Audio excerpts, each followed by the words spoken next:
the Polymega. Oh, yeah. You sent me the GameSack review of it, and I watched this, and I'm like, what? Like, why? Now, so, I should preface by saying, like, this thing was in development. It was Kickstartered. It was one of these. There was a little period there before, I don't know, before the Anbernicking of all retro video games. Right.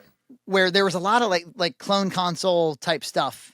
Always something in development, always something being Indiegogo'd. Like the Retron 5 is an example of one that really took off, and like people, a lot of people did actually buy it one time. And so for those who've never heard of the Retron 5, I'm staring at one right now because I'm an idiot and bought one. It's an emulation console. So the concept is, you've got your modern television and you've got your video game collection. You've got your NES and your SNES and your Genesis and your Game Gear and your Game Boy, and you hook it up with HDMI. It comes with its own completely inadequate controller. I mean, just the bottom of the barrel horse shit. Like, I can't believe it. They went out of their way to make it terrible. I mean, you could make something that looks like a fucking, like a plastic dog bone with a couple of buttons, and it would be better than this thing that they shipped. Or they do have the classic console ports, so you can plug in your classic SNES or whatever. When you plug it in, it rips the ROM from the cartridge, and then it plays you that emulated ROM. And if you pull the cartridge out, the game stops playing. So it's kind of like a way to, I guess technically that makes it legal. Well, yeah, it's playing. It's basically a weird way of playing the cartridge. Yes.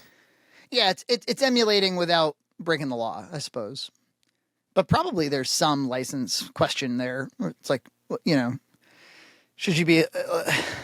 Well, I think the patent on all those consoles has expired, so that's why they can do it. Okay. So you can play those games on any console. The Polymega got a lot of publicity, I don't know, around 2018, 2019, something like that, and it released in 2020 after many years of chatter. And the conceit was it's going to be a CD-based console first and foremost. It's going to be able to play Sega CD, Saturn, PS1, Neo Geo CD, TurboGrafx CD. I think I named them all. It's you get the idea. If it's a CD based gaming system like PS1 and prior, it's on there.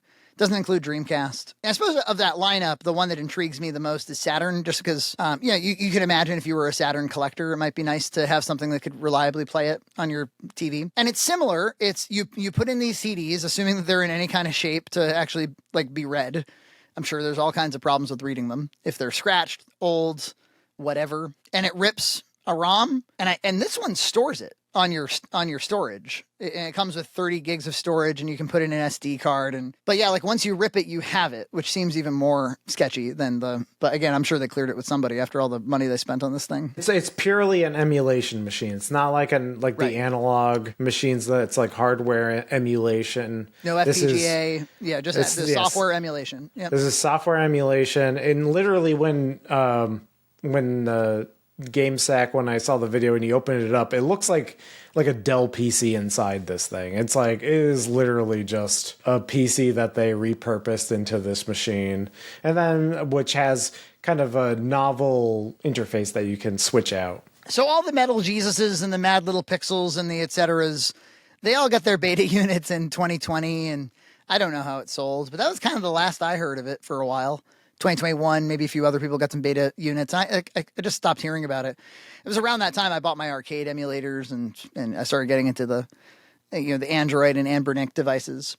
And I forgot all about it. I remember being kind of intrigued by it because it did ship with a really nice looking controller. And then it had all these add-on units where you could play Genesis, SNES, NES, TurboGrafx, and N64. And I'll reveal the price in a moment for those who don't know. By now, probably everybody knows. But yeah, GameSack just a few months ago or last month or something, he decided to pull his out and talk about it a bit. And yeah, just revisit. I mean, I knew about it all those years ago, but just revisiting it, I was like, I feel like I got to go on the pod and be like, I don't get it. I'm confused. The base unit, the one that plays all the CD based games, costs $549. Wait, what? But that's not all.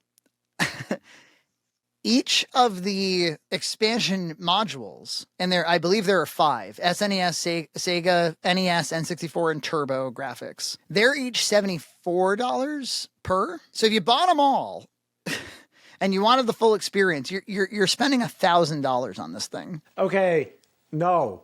It's just right? no. Holy fuck. Well, one, like you can go on eBay right now, or you can even go on Facebook Marketplace, find like a shitty like Office Dell that people are selling, and you can play all these games. You can. It's not hard, and because what's in this is like an Intel Celeron processor, so it's one of those shitty processors anyway. So you could find a better one even on Marketplace, a Dell. Just get it, and then you could like maybe put a little bit more RAM in it or something. You could put another hard drive in it, and then you're good. You have an emulation machine right there, and it's gonna cost maybe like $200 or something. Do not spend this money. Do not. Okay, you want to use your cartridges or whatever. It's like, no, don't bother. It's just emulation anyway.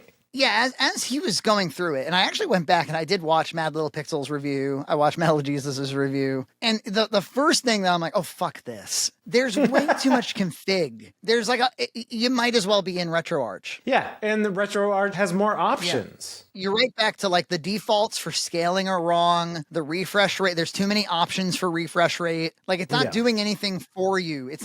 I would think if you're going to sell me a $1,000 system to play old technology, to emulate old technology, the value prop of me not just building my own emulation station is that you're going to make it very turnkey. It's going to ship ready to rock. And it's really not. Go on Amazon right now, like look up a B-Link machine, like a little tiny mini PC, and get Batocera. Look up Russ from Retro Game Core. He has lots of tutorials on Batocera. But look up my video. I have a video where I made my son an emulation machine. It's perfect. It does everything beautifully. You can customize everything. And guess what? You don't have to fuck around with $70 peripherals. You can use an 8BitDo controller, which is the perfect experience anyway. If you don't like this 8BitDo controller, you can get a Genesis one. You can get so many. It doesn't matter. Don't do this. Don't. I imagine no one did. Maybe they did. Maybe people were swindled, but I'm trying to like be kind to this company and be like, what were they thinking? And maybe it was just because it was a time and a place where you had emulation consoles, and that it was kind of, maybe FPGA wasn't quite as popularized. Maybe again, like RetroArch and Emulec and all these kind of very popularized open source things that work really well weren't out there. I don't know, but and even your like Super Console X thing that you were using, like those weren't even available yet, Yeah. You know what? It does everything this does. It does everything.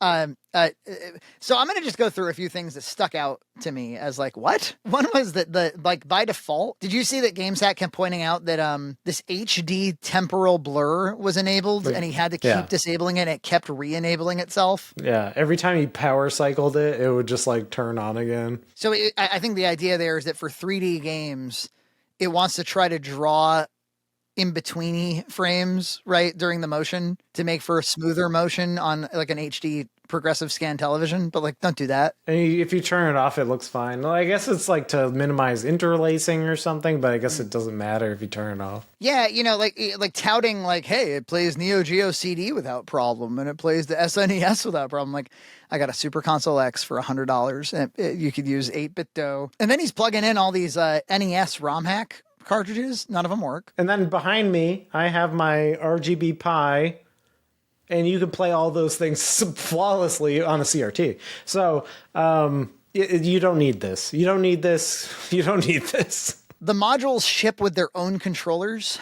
So you get kind of like a knockoff NES controller, a knockoff Genesis controller. Something that offended my senses was he was like, Sega CD mostly works, but some of it's just like running way too fast. Like Cliffhanger was running way too fast, and the Batmobile sequences and Batman Returns was running way too fast, or it would speed up and then slow down. I'm like, there's no excuse for this. These are easy to emulate. This is a very easy to emulate console. It's like, what the fuck? What the and then he was like, oh, it was like some people have like switched out the processor and for a better one. It's like, okay, then just get a Dell. Get a Dell PC that has a better processor. If I'm opening this thing up and swapping out computer parts, I have bought a computer.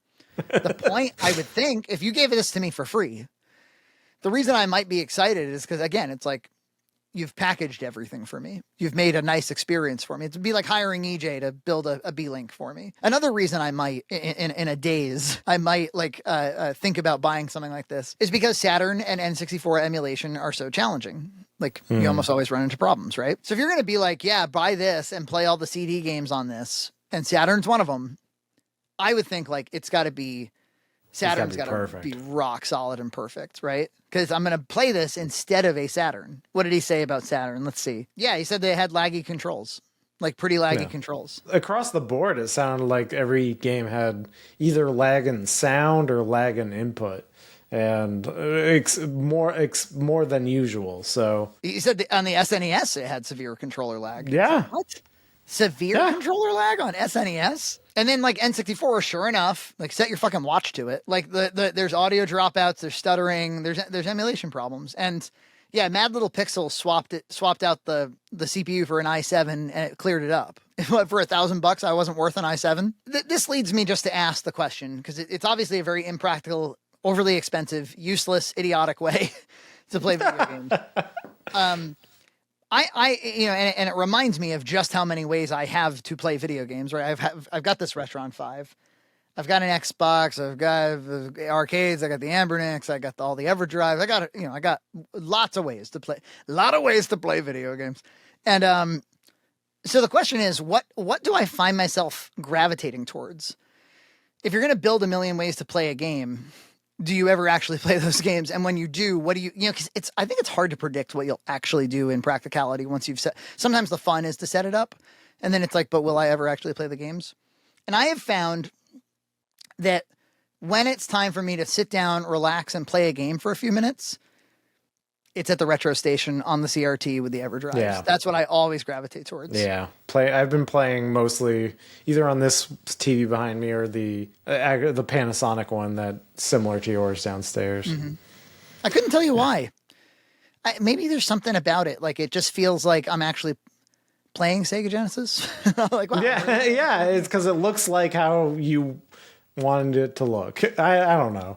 It is that.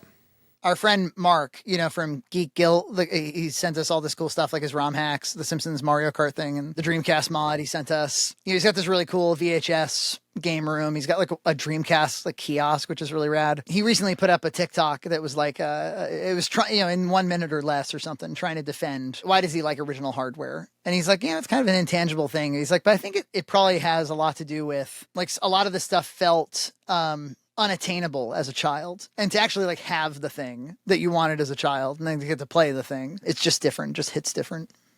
Well, it's the same thing like having so many choices on Netflix versus finding a DVD, popping it in, and intentionally watching it. There's something different about that experience. For sure. Where, it funnels it into a more intentional thing. Yeah, so don't buy that. I don't know. Instead, buy an arcade and mod it or something. I mean, like, honestly, at the $1,000 range, you can do all kinds of fun shit. I know. Yeah, exactly. You'll have a big fun machine. Yeah. Or if you want something cheaper, just get like a Super Console X, get a B-Link machine, get Botacera, get something cheaper. It'll be more fun. Subscribe to Red Cow Entertainment on Patreon for full episodes every other week.